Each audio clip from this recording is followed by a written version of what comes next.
Keebin realized that he was a terrible father. After serving his sentence and being released, he had nothing left. The only thing he could do was to stake his own life, to let his daughter stand on his shoulders, and sprint towards the life she dreamed of. After breakfast, Keebin spent 89 yuans at the morning market stall and bought a black t-shirt and a pair of jeans. He had just been released from prison, and the only clothes he had were the ones he wore when he first entered. Although he could still wear them, after 10 years of not seeing his daughter, Keebin didn't want to meet her in such a shabby state. Passing by a barber shop after buying his clothes, his silhouette reflected on the glass door. Keebin stopped to look at it, hesitated for a while, but eventually went in. "Could you fix this up a bit?" he said, pointing to the top of his head with his eyes downcast. "Although it's already very short, I hope it doesn't look so." He paused, not knowing how to express his thoughts. Fortunately, the barber was very understanding. I get it. The middle-aged man laughed, something with a bit of style, not just a baldy who looks like he just got out, right? "Rest assured about this. Although they're all buzz cuts, you'll see the difference in craftsmanship."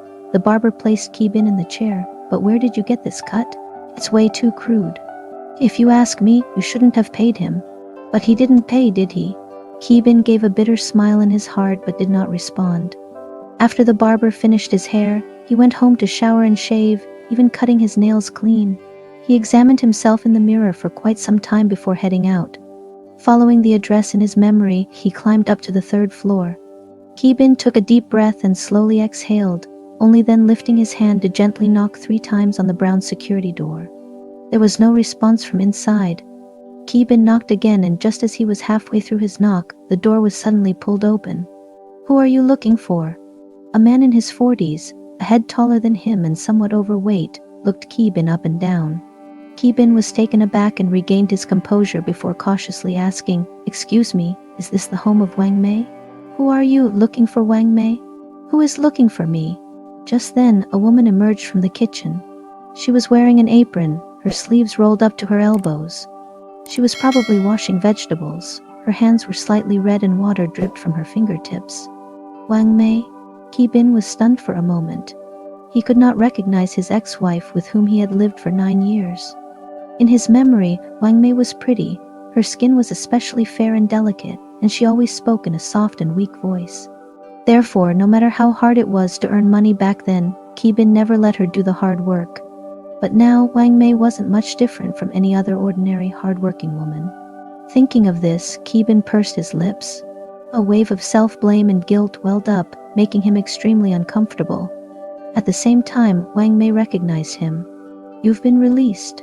Wang Mei asked. "Yes," Keebin nodded. "Then why don't you hurry up and find a job? Why come to my house?" "We've been divorced for a long time now." Wang Mei eyed him warily. "You're not thinking of moving in here, are you?" "Keebin, let me tell you, we agreed when we divorced that this house belongs to me. I've been remarried for several years now, and if you want to reclaim it, it's impossible." Keebin didn't expect Wang Mei to misunderstand. He was stunned for a while before shaking his head.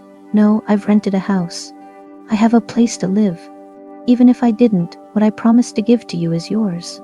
I won't go back on my word." "Really?" Wang Mei's expression softened a bit. "Yes, today I only came to." Keebin paused, rubbing his fingers. "I want to see Huan Huan." "See Huan Huan?" Wang Mei instinctively turned her head, but said, "Huan Huan isn't at home." Keebin looked at her, his gaze deepening. In fact, at that moment, he had already noticed a small shadow at the door of the innermost room. If the 10 years in prison brought anything to Keebin, it was sharp observation skills. In a cell with so many people, he could easily tell who was easygoing, who was inherently bad, or who was looking for trouble from just a glance. So, could the person standing at the bedroom door, listening to the conversation outside, be his daughter Huan Huan? Why didn't she come out to let him have a look? Did she forget her father? Or did she resent him for not being there to accompany her during her growing up years all this time? Thinking of this, Keebin became nervous. "What are you dazed about?" "I told you Huan Huan isn't at home." Wang Mei moved, blocking Keebin's line of sight. "Also, why do you think that I should let you see Huan Huan just because you want to? Or is having a father like you, who has been in prison, a big honor for her?" "I didn't think like that." Keebin clenched his fists. "I was just..." Before he could finish his sentence, Wang Mei had already closed the door with a bang. "Ki Bin," she said through the closed door, "the child is doing well and is about to go to university. She grew up without a father all these years. If you really care for her, don't appear before us again." Ki Bin stood at the door for a while before turning around and walking downstairs. He had expected to be unwelcomed by his ex-wife, but he didn't expect that even his daughter wouldn't want to see him. Why then did he serve so many years in prison? Ki Bin came from a rural area. His family was not well off. His biological mother passed away early, and his stepmother did not treat him well. Thus, he dropped out of high school in the 2nd grade and went to work in an electronics factory in Guangdong alone. Later, he met Wang Mei. Ki Bin felt that working in the factory was not a sustainable plan, so he followed a master to learn cooking. He started by setting up a stall on the street selling fried rice, slowly saved some money, and finally opened a small restaurant. Ki Bin was hardworking and honest in his business, so he had many repeat customers. The next year, his daughter Huan was born. Wang Mei was responsible for taking care of the child at home, while Ki Bin ran the restaurant to earn money. They bought a house in the city and settled down. If it weren't for what happened later, this family of 3 should have been very happy. At that time, Huan was 7 years old. One day, Wang Mei went to get her hair permed, so Huan went to play at the small restaurant that Ki Bin owned. At around 9 o'clock in the evening, Ki Bin came out of the kitchen and found a middle-aged man who had had too much to drink, was tightly holding his daughter. "What are you doing, you bastard?" Ki Bin was furious. The rage instantly rushed to his head. He strode over, pulling Huan away with one hand, and with the other hand, he picked up a beer bottle from the table and smashed it at the man. The middle-aged man was hit. Blood immediately flowed from his forehead. The man was dazed for a moment, raised his hand to touch his face, saw a patch of crimson on his hand, and then roared as he pounced on Ki Bin to fight. "You beast, to not even spare a child!" Ki Bin's eyes were bloodshot as he pushed the man onto the ground and kept punching him in the face. The man was no match for Ki Bin, and after a few hits, the words from his mouth became even more offensive. "Sooner or later the little girl will meet someone. What's the difference with who? If you have guts, kill me today, otherwise I'll ruin your business." Ki Bin lost all reason at these words. He closed the roll-up door, went back into the kitchen to get a boning knife, and slashed the man. The man survived but was seriously injured, and Ki Bin was sentenced to 10 years in prison for it. In his 2nd year in prison, Wang Mei came to him and proposed divorce. Ki Bin could understand. After all, waiting for 10 years was an unreasonable demand for anyone. So he agreed, and even gave his only property, a small house, to his ex-wife, asking her to take good care of their daughter. Wang Mei must have taken good care of their daughter. At the very least, their daughter made it to high school and is set to go to college, which is more than what he achieved. But his daughter refused to acknowledge him. In fact, Ki Bin didn't demand much, he just wanted to see his daughter. During those nights when he couldn't sleep on the hard bed after a day's work, he got through by thinking about his daughter. If he could never see his daughter again, Ki Bin didn't know for what future he was living for. The summer night was particularly hot and humid. Ki Bin squat under a big tree, looking up at the lights in the house. That used to be his home. Ki Bin often worked in the shop till midnight, but no matter what time he came back, seeing the lights on at home would always bring him peace of mind. But now this home had nothing to do with him. However, his daughter was still here. Ki Bin had been guarding downstairs all day, even skipping lunch, but his daughter, Ki Huan, had never come down. Ki Bin even wondered if his daughter had come down, but he didn't recognize her. After all, it had been 10 years, and he didn't know what the little face embedded in his heart looked like now. Just then, the entrance door opened and a tall, slim girl carrying a bag of rubbish walked towards the trash can not far away. Huan. Before Ki Bin's mind could react, he appeared in front of the girl. The girl seemed to be frightened and stepped back, looking up at him. Huan. Ki Bin tried to keep his voice steady, and a somewhat ingratiating smile spread across his face. "It's Dad." "Do you recognize Dad?"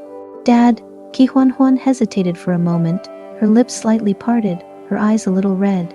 "Oh, our Huan has grown up. Dad almost couldn't recognize you." Ki Bin's eyes also reddened. "Ki Huan." Suddenly, a young girl's voice came from not far away. Ki Huan turned her head to see 2 of her classmates walking arm in arm toward her. "We're going to buy bubble tea. Want to come?" one girl said.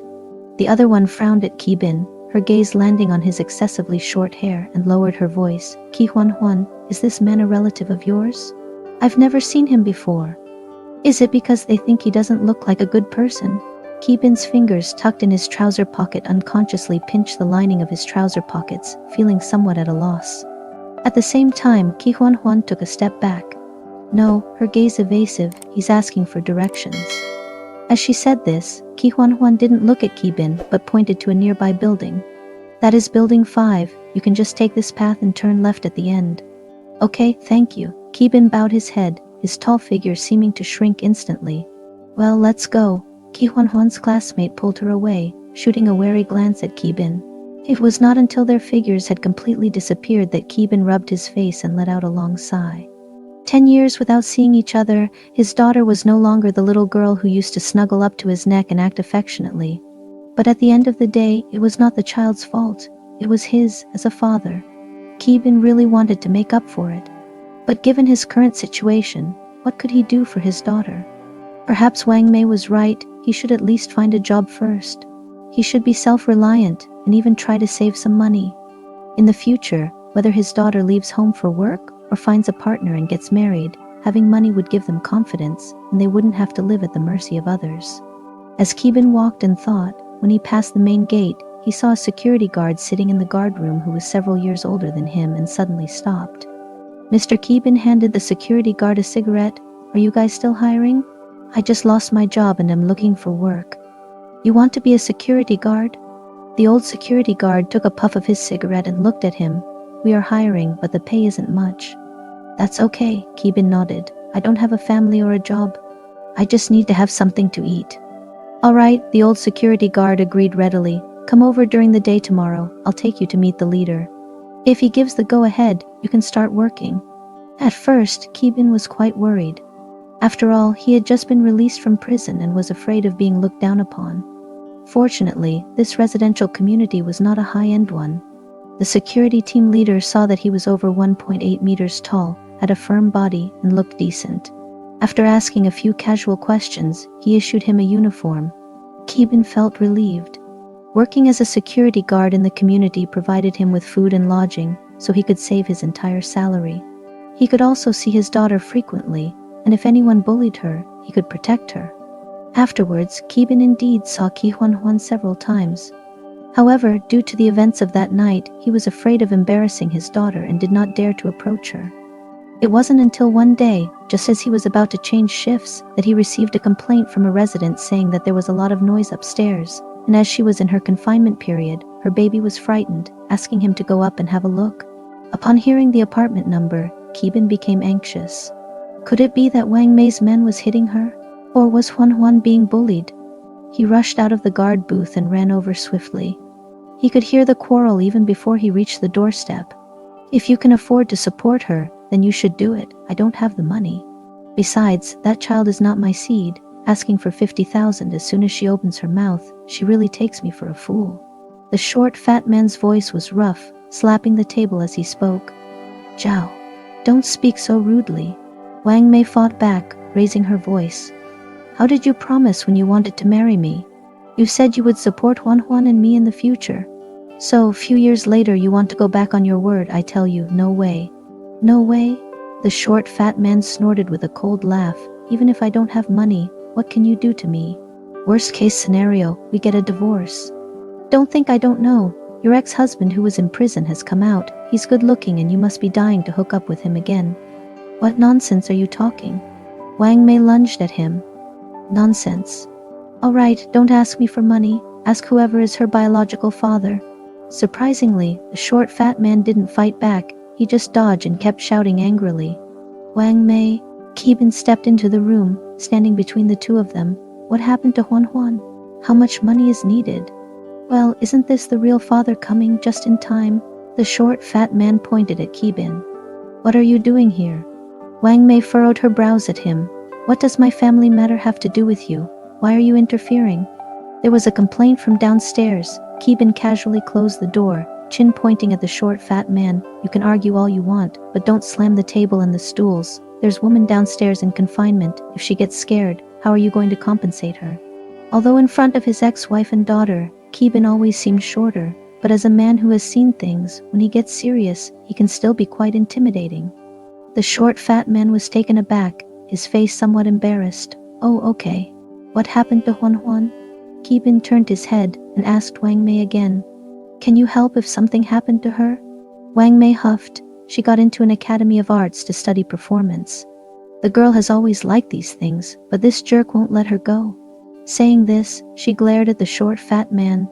When did I say I wouldn't let her go?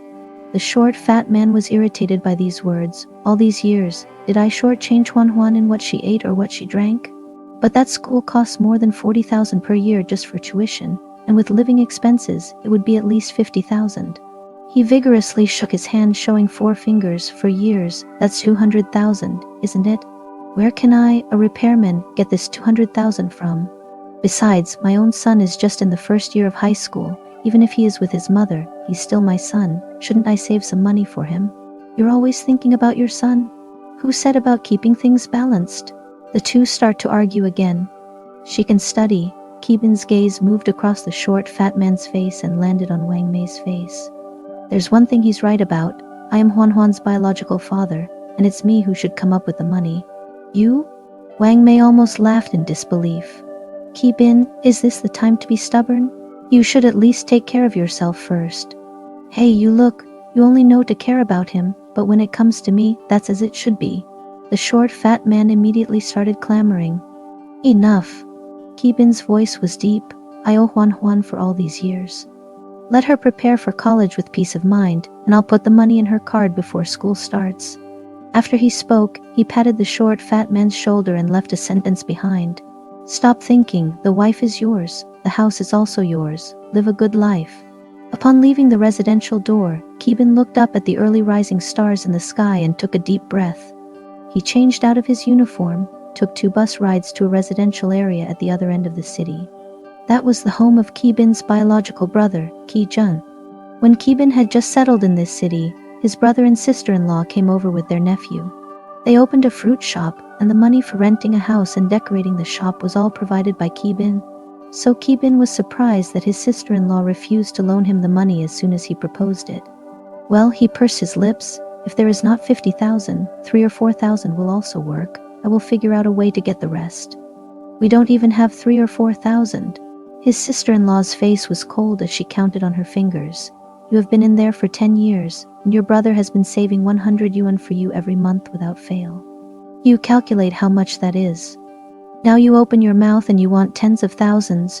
Your brother is almost 50 years old, and he doesn't even have the money saved up for our 2 children's marriage. Don't you think about him?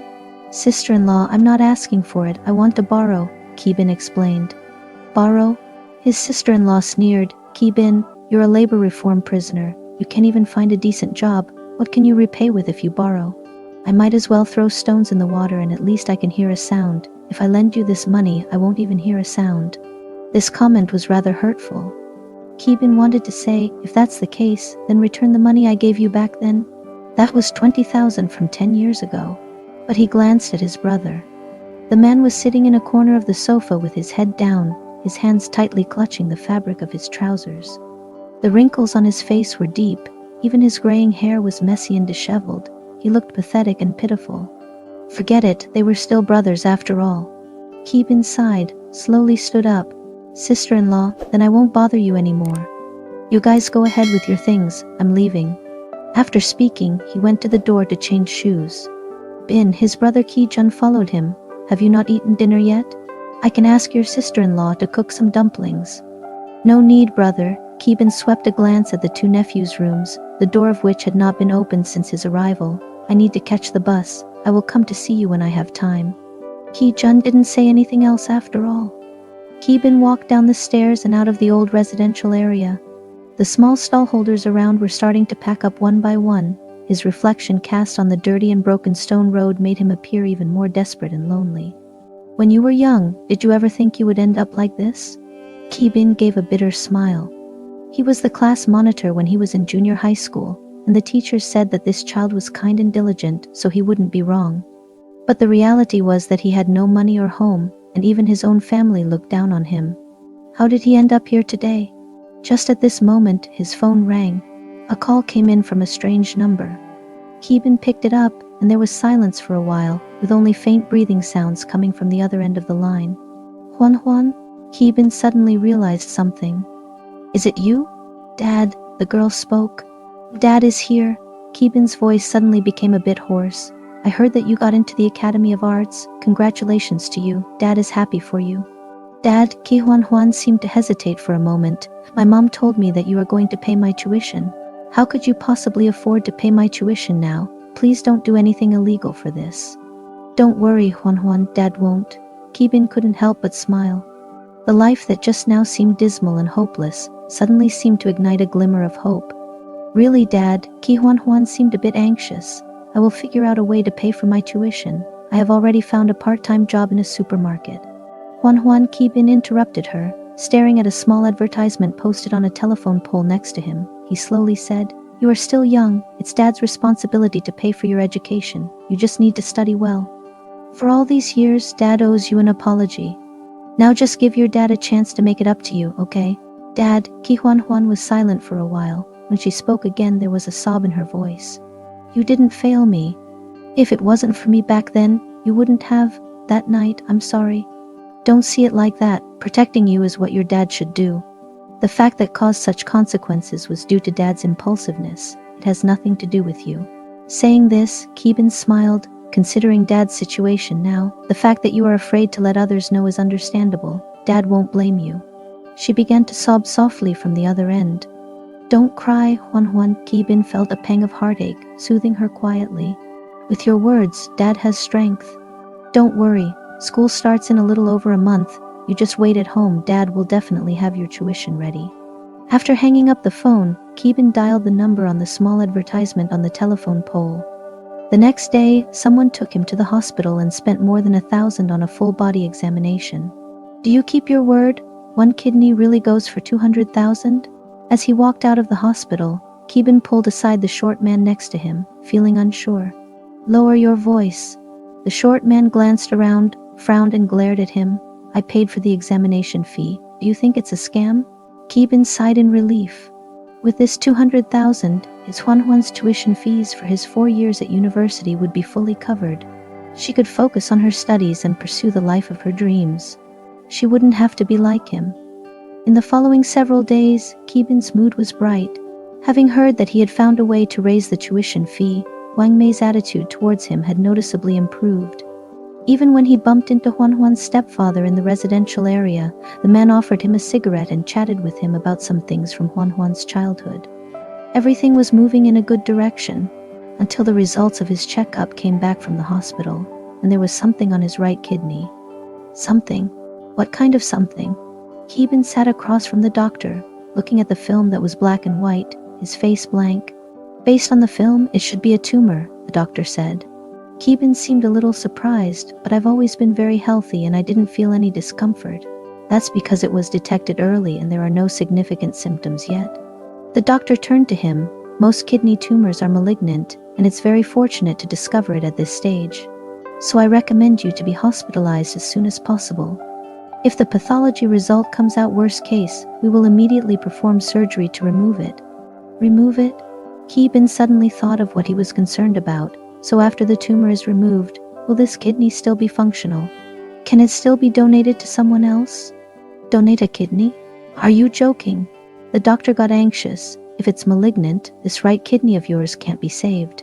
You'll only be able to maintain basic functions with the left kidney, let alone donate it to someone else. Keeban stared blankly at the doctor. This kidney of his could be sold for $200,000, which is Huan's tuition and living expenses for the next 4 years. And then the doctor just casually broke the news. The $200,000 shattered like a bubble in the sun, leaving him with nothing. What if I don't undergo surgery? Holding on to the last bit of hope, Keeban asked, can the good one be cut off first to be used by someone else, and I make do with the one with the tumor for now? What do you mean make do? Keeban hadn't finished his sentence before the doctor interrupted him. This is the first time I've met a patient like you. Why can't you understand? I told you this is likely malignant. It's cancer, renal carcinoma, do you understand? If you don't take advantage of the early discovery and remove it immediately, wait for it to grow larger and metastasize, you'll regret when it's too late. What's more, after you donate a kidney, This diseased one will have to be removed sooner or later. Do you still want to live? Insisting on donating your kidney to someone else. Is there anything more important in this world than your own life? There are, of course, ways. After leaving the hospital with his lips pursed, Keeban didn't know where to go with his film. Have the physical examination results come out? The short man who trades in human organs called. Is there any problem? No, Keeban hesitated. When is the surgery? I will give you an address. Bring your examination records over for us to take a look, the other side said. Maybe they won't notice it. Moreover, they only need one kidney. Even if they find out, can't I still sell the healthy one to them? With this thought in mind, Keeban went to the place mentioned by the short man. Although it was remote, it looked surprisingly like a clinic, with people in white coats, and there were several operating rooms. But the person in the white coat shook his head after looking at his film. No, can't you guys just cut off the good one? I'll keep the bad one. Keeban tried hard to convince him. We are just after money, not wanting your life, understand? The short man glared at him. We don't want this kidney of yours anymore. Don't let the police find out you're missing a kidney when you die one day, and then trace it back to us. What if I wrote something for you, saying I volunteered? Would that work? Thinking of the 200,000, Keeban really didn't want to give up. What's the use of your guarantee letter? The short man wished he could punch him. You should have told us if you had a problem. You wasted my time and more than 1,000 yuan. Keeban wanted to say something else, but he was pushed towards the door by the person in the white coat. You're lucky enough, otherwise who knows when you would have discovered this disease. Not to mention anything else, you owe us for this favor. Don't go around blabbing, okay? I really need money. I definitely won't talk nonsense. Keeban didn't want to leave. Why don't you check if there's anything else on my body that can be used? It doesn't have to be 200,000, 5,000 would do. Are you driven crazy by poverty? You're not young anymore. How did you end up like this? In the end, the short man kicked him out with an impatient face. Keeban looked up at the blazing sun in the sky, then raised the film in his hand.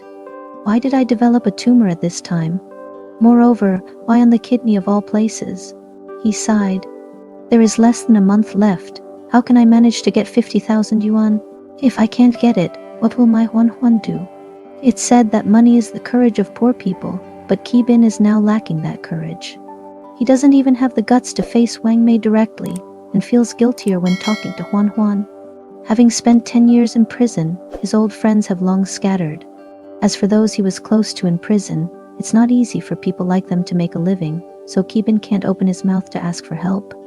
Over a dozen days passed, but he didn't find a way to make money, so he was so worried he couldn't sleep. Keeban, go help this homeowner carry the rice upstairs. Near the end of his shift in the morning, the security team leader stood at the gate of the guard box and called out. Keeban responded, picked up 100 pounds of rice, and went on his way. Once in the homeowner's home, the TV was on. He was about to leave when he heard the TV saying, the reward is 200,000 yuans. The words 200,000 yuan were like a switch, freezing Keeban in his tracks. He looked back, and on the screen was a photo of a middle-aged man. The man was in his 30s and rather thin. Under his small cold eyes, unkempt eyebrows gave off a cold and cruel vibe. He's a murderer. The old lady homeowner saw Keeban staring and made idle chat with him. He killed for people from one family and has been on the run for over 10 years. I heard he appeared in our city recently, and the police have issued a reward for his arrest. You security guards need to recognize him well. Don't let this kind of people into our neighborhood. Okay, Keeban nodded, but his eyes were still on the photo. Do you think, if I help the police catch him, will they really give that much money? He asked. You young people's understanding is not good. Would the government lie? The old lady said, frowning. But this money is not easy to earn. A murderer, furthermore, unpredictable and extremely vicious, and in such a huge city, isn't trying to find a person like finding a needle in a haystack. Indeed, it's like finding a needle in a haystack. However, Keeban has seen this man before. His heart began to race, and he couldn't help but lean closer to the TV, raising his hand to cover the man's face, revealing only a pair of eyes. It really is that man. Even though the photo is old, and he has put on at least 30 pounds, and they only made eye contact for a second, Keeban is sure that they are the same person. Ma'am, I'll leave first. Lock your doors well when you're home alone, he advised and hurriedly left. There were shared bikes outside the gates of the residential area. He scanned one, jumped on, and rode away quickly. That's his 200,000. 200,000, that's more important than his life. Keeban's heart seemed as if it had been rolling in a frying pan, excited and anxious all at once. He wished he could get to the small restaurant and apprehend the man for the police in the next second. However, when he really rushed over, the people in the restaurant said that the man was not there. It's impossible. Keeban pointed at a table near the back kitchen door. Just 2 weeks ago, I saw it with my own eyes. He was sitting here peeling garlic. That day, Keeban had dinner with a jail friend. He initially wanted to borrow money, but everyone was suffering in their own way. No one's life was easier than the others. Later, when they discussed things that happened inside, Keeban had a faint feeling that a gaze fell on him. Following the gaze, he saw a somewhat fat man sitting there. The man was wearing an apron. He was proficient in peeling garlic, seemingly just an ordinary waiter in this small restaurant. But Keeban made eye contact with him. Although the man politely nodded, his gaze was even colder than the death row inmates Keeban had encountered in prison. So Keeban remembered him. Oh, you mean Zhao Hu? Coincidentally, a chef was wiping his hands and walking out. He broke 2 bowls the day before yesterday, and the boss wanted to deduct 10 yuan from his salary, so he quit. He quit? Keeban paused, as if someone had poured a bucket of cold water on him. Where is Zhao Hu now? He asked. Why are you looking for him? That guy has a terrible temper, can turn against you at any moment. The chef complained and casually pointed in a direction. 2 bus stops away, there's a labor market. Around this area, all kinds of small jobs and handymen go there to find work. You can go check it out, maybe he's there too. The boss brought him back from there before. Upon hearing that, Keeban headed towards the labor market as fast as he could. However, after watching for an entire day, scanning every face like a camera, he still did not see Zhao Hu. Not just that day, but Zhao Hu didn't show up for 3 consecutive days. Keeban admits that he was somewhat panic-stricken. Had Zhao Hu already found a job? If so, would he not come to the labor market anymore? He was wrong. Perhaps he should have called the police right from the start. Even though he thought so, Keeban came again on the 4th day. He had no other options, and his daughter would start school in over a week. Although Huan didn't ask anything, but as a father, he couldn't give up any hope on something he had promised. Hey buddy, as Keeban was wandering in the labor market, someone suddenly patted him on the shoulder from behind. Keeban turned around, and in front of him was Zhao Hu's face, which was almost etched in his mind. He instinctively took a breath, his eyes widening. What, don't recognize me? Zhao Hu chuckled. You were dining at our place with someone that day. I heard you guys talking. You just got out from the inside. It's hard to find a job, isn't it? Ah, it's you, Keeban reacted and went along with his words. Isn't it hard to find one? Even those who haven't been in prison, people don't want us because of our age, let alone us. By the way, why are you here? Don't you work at that restaurant anymore? Hearing Keeban ask this, Zhao Hu started complaining about how terrible the boss was and how he charged 10 yuan for breaking 2 bowls. The more they talked, the more well-matched they felt. As it was nearing dinner time, Keeban offered to buy Zhao Hu a drink. Zhao Hu agreed. They drank together like brothers, 1 cup after another, and in no time a round of beer was finished. Brother, I need to go to the restroom. When Zhao Hu's face was flushed and his eyes were no longer clear, Keeban said. He went into the small restaurant's cramped bathroom, turned on the faucet, and dialed 110. Yes, it's the man from your warrant. He goes by the name Zhao Hu now, Keeban said as he listened for any sounds outside by pressing his ear against the door. Great, I'll keep him steady. Also, he licked his lips, the promised reward. I will be getting it, right? After getting the other side's positive response, half of the burden in Keeban's heart was lifted. He used the toilet and then opened the door. As soon as the door was half opened, Keeban was taken aback. Zhao Hu was standing at the door, staring straight at him. A chill rushed up from his tailbone, quickly spreading throughout his body. Keeban clenched his fist, forcing a smile. Brother, you need to use the restroom too? Come on, I'll make way for you. Zhao Hu didn't say a word and brushed past him. Keeban felt his heart pounding. His instinct told him that Zhao Hu must have sensed something. He was able to evade capture for so many years. He must have a sharpness that ordinary people lack. He probably started suspecting from the moment Keeban went to the restroom. It's still not too late to run now. After all, he doesn't know who Keeban is. Keeban glanced towards the door. But it was just a glance. If he leaves now, Huan's tuition fees will be lost. What's there to fear about your worthless life? Keeban mocked himself, thinking that if it comes to it, they could die together. If that happens, the police should still give him the reward, right? At this moment, Zhao Hu came out of the bathroom, his steps fast, heading straight to the small door next to the kitchen. Check please. Keeban threw 100 yuan on the table and got up to follow him. Outside the small door was an alley, where air conditioning units and trash cans from the restaurant were kept. Zhao Hu. Keeban caught up in a few steps, reaching out to grab his shoulder. Looking for death. Zhao Hu held onto his hand with one hand, and with the other grabbed his arm, throwing Keeban onto the ground with an over-the-shoulder throw. Before Keeban could catch his breath, Zhao Hu had already let him go, heading towards the wall at the end of the alley. Although not tall, he was very agile. It took him only 2 steps to reach the wall. One hand was already on top of it. With just over a meter more, he could make it to the other side of the wall. Stop! Keeban lunged forward to hug his legs. Let go! If you don't let go, I'll kill you. Zhao Hu shouted angrily, his eyes filled with a vicious light. Fine, let's die together. Keeban pulled him down hard. At the same time, Zhao Hu pulled out something from his bosom and hit Keeban's head with it. In an instant, a cloud of blood fog billowed, and Keeban could only smell the taste of rust in his nose. Police! He shouted loudly. Police, come quickly, there's an escaped convict. Before his words fell, he was engulfed by darkness. When Keeban woke up again, he was in a hospital ward. He moved slightly, feeling dizzy and nauseous. Keeban closed his eyes to regain his composure. There was talking at the entrance of the ward. He recognized it was Huan's voice and immediately held his breath to listen. Is there still time for surgery now? I didn't know he was this sick. The young girl's voice was scratchy, as though she had been crying. A man said something that Keeban couldn't hear. Please arrange for the surgery as soon as possible. Regardless of the cost, we must cure him. Huan's tone was firm. Keeban recalled a night when he was on the night shift. His daughter brought him a bowl of dumplings and even specially poured a dish of chili oil that he liked. His daughter still cared about him. But such a severe illness. Keeban suddenly realized, had his daughter found out about his kidney tumor? He hurried to get up, knocking over the four-stand next to him. The door was suddenly opened, and Huan rushed in, followed by Wang Mei. What are you doing?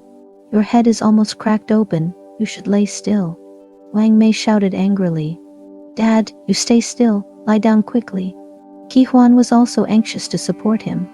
Keeban rested for a good while before he didn't feel so dizzy anymore. Opened his mouth, said his first sentence. Did they catch the guy? What about the reward?